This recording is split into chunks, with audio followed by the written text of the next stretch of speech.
Bakal sa inyo mga tropa kalapatis dito sa Arnolap TV. Sa mga tropa ngayon lang ulit tayo makapag-update.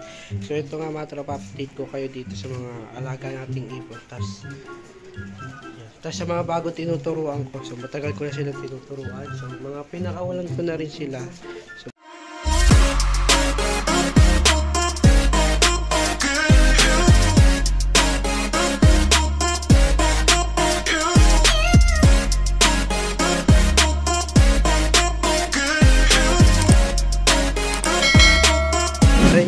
update ka sa may buko, ito na nga lang sila. Yan. So bali yung pito mga tropa nasa labas, mga tinuturuan ko yan, pero di ko ginapit yung pakpak niyan. So bahala na sila kung lilipad sila. Tagal ko na rin sila tinuturuan mga tropa. So bali yung iba nandito, tapos yung iba umakyat na sa taas. Dito yung iba, ayun o, yung bundot yung isa. Tapos yung isa ito mga tropa. So ito mga susubukan ko to sa south. So malapit na nga yung laban ng south. Tapos yung mga nasa loob ng mga tropa, yung mga breeder ko yan, yung mga pinapahinga ko.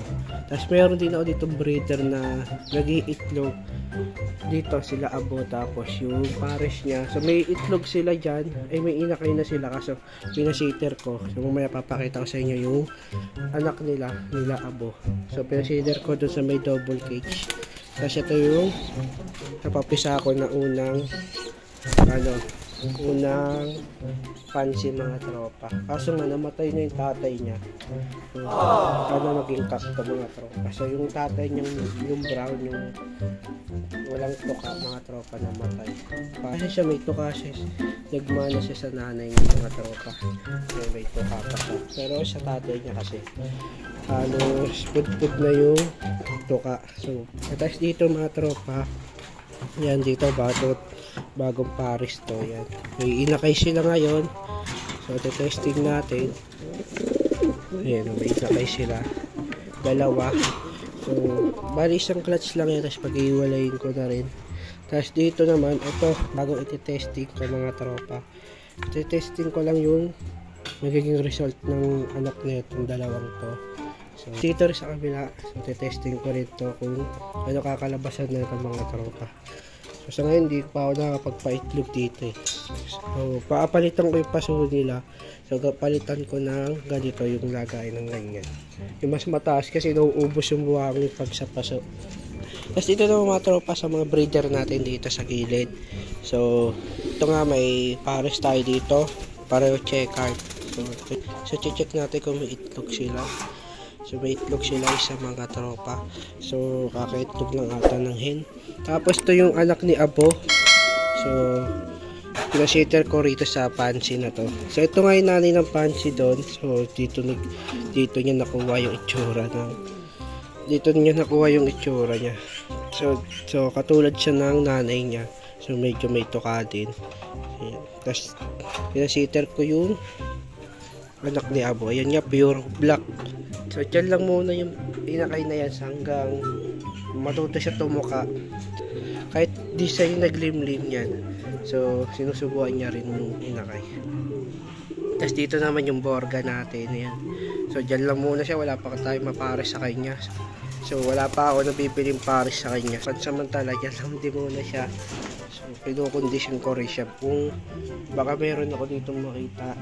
So para ready to pares na siya pag may nakita ako. Dito naman mga tropa, yan may pares tayo dito.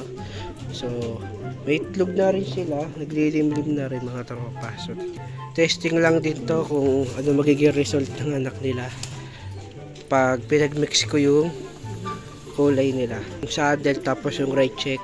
Titignan ko yung magiging result ng anak nila. So pag maganda kinalabasan ng magiging anak nila ng mga pinagpapares-pares ko. So baka hindi ko na sila paghiwalayin. So testing lang to mga tropa. Pati dito, ayan, testing lang din. So yellow recessive, tapos blue barless. So testing lang din to. So ayun lang yung mga bagong breeder ko na testing ko. Tapos dito tayo kukuha ng panlaban. So yung testing ko lang yung magiging anak na to sa mga race. So susubukan ko lang. Tapos dito mga tropa, yung mga papisa ko dati ng manok ay malalaki na sila. So nag-isiklog na rin sila. Ayan.